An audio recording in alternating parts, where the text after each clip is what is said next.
Bakit tinutuloy mo pa rin yung bed and body kahit hindi ka naman kumikita? Yan yung tanong na palagi kong naririnig sa family ko, sa close friends ko, and even dun sa mga nakakakilala sa akin. Ito yung sagot. Hindi ko binuksan yung bed and body para kumita ako. Ang layunin ng bed and body para makatulong. Bakit gusto ko tumulong? Naranasan ko rin kasi yung buhay na mahirap. Yung hindi ko alam kung paano ko malalampasan yung mga sitwasyon. Pero naitawid ko dahil sa mga tao na tumulong sa akin. Ngayon, naniniwala ako na it's my turn to give back. Hindi kasi ako marunong sa mag-organize ng charity, mag-set ng mga feeding program, or makipag-coordinate sa barangay, sa communities, kung paano man mamimigay ng relief goods, whatsoever. Wala kasi akong background ng ganun. Hindi ko yun alam kung paano gawin yun. Pero I'm expert in sales and business. So sa sarili kong paraan, alam ko na makakatulong ako sa mga tao. Yun ang dahilan kung bakit nabuksan ang bed and body. Ngayon, kung tatanungin mo kung paano nag-ooperate pa rin si bed and body kahit hindi ako kumikita, ganito siya. Ikikwento ko sa iyo yung structure ng operations. Lahat ng massage therapist na affiliated kay Bed and Body tumatanggap ng 50% commission.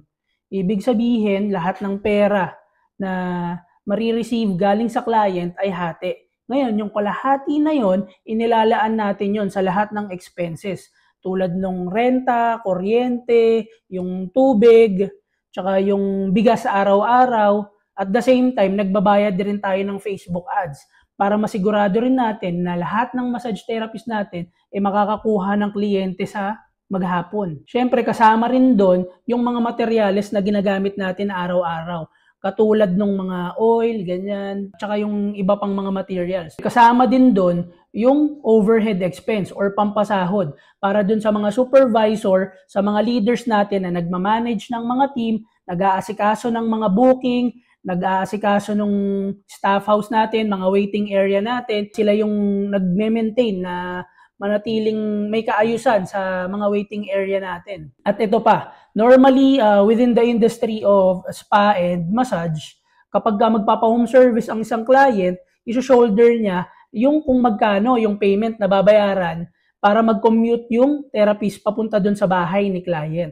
Pero with us, pinadali na natin, hindi na natin sinisingil yung mga client natin dun sa transpo fees at para din hindi na rin mag-commute yung mga therapist natin, nag-hire na rin tayo ng mga independent contractors na mga riders wherein si Bed and Body na rin yung magpapasahod sa mga riders na yon para hindi na magko-commute yung mga therapist natin, wala na ring babayaran si client na transpo fees.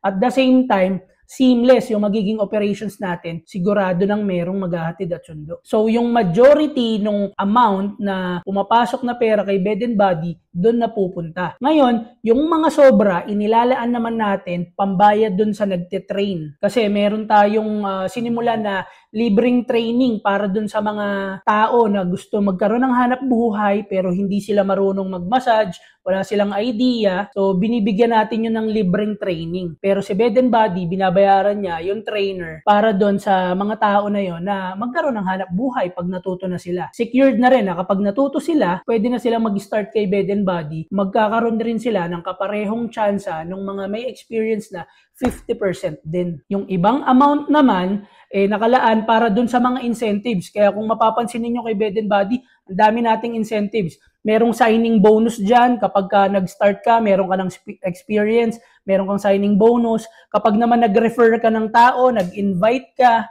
na mag-apply dito, meron kang referral incentives. Yang mga ganyang mga incentives na yan, tulong natin dun sa mga tao. Ngayon, bukod dun sa commission nila, may chance rin silang kumita dun sa referral incentive, sa signing bonus.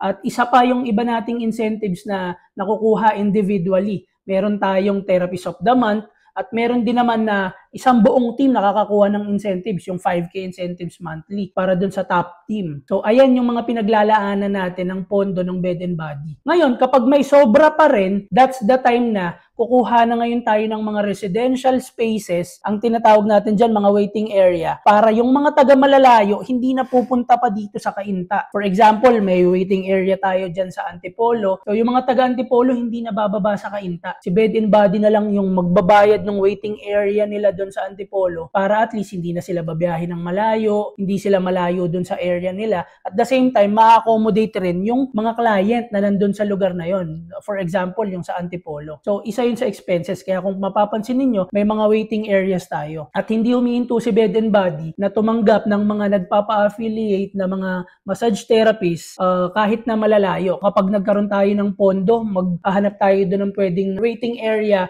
para yung mga taga-malayo hindi na pupunta ng Cainta. Just for example, lately, meron tayong nakuha sa Fairview na waiting area doon, residential siya. Yung mga taga-Fairview, Quezon City, hindi na pupunta ng Cainta para lang maghintay sa mga kliyente na pwede nilang matanggap. Ganon din sa mga riders natin. At the same time, yung mga client na malayo, hindi na maghihintay ng matagal. Kapag taga-QC ka, may mga therapist naghihintay doon sa QC. Unlike kapag taga-QC ka before, galing ng Cainta, ang layo ng babiyahihin. So, doon na pupunta at doon nakalaan yung funds ng Bed and Body. Pero awa ng Diyos, this is a blessing for us na every time na maso-short yung funds na Bed and Body, kunyari walang pambayad ng renta, dito sa ibang kabuhayan ko naman, may pumapasok na pera sa akin, doon ko na siya ipinipondo, inaabonuhan ko na lang siya. Para at least tuloy-tuloy na kung ilan man yung mga tao na naghahanap buhay kay Bed and Body, manatiling may trabaho. Yun ang layunin ng Bed and Body. Hindi man to makapagpayaman sa inyo, pero naniniwala ako na yung amount na yon nakikitaan sa maghapon ng therapist natin or rider natin malaking tulong na yon. Hanggat may taga Bed and Body na kailangan ng hanap buhay,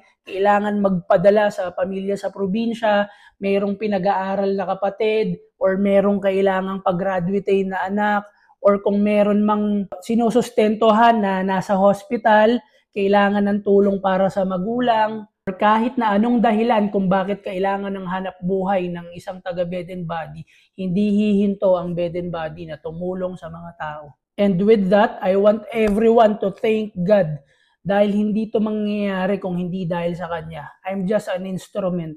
Kaya palagi kong sinasabi, kahit na sino man nakakasalubong ko na taga Bed and Body or kung sino man yung nakakasalamuha ko, lagi kong sinasabi na maging blessing ka sa ibang tao.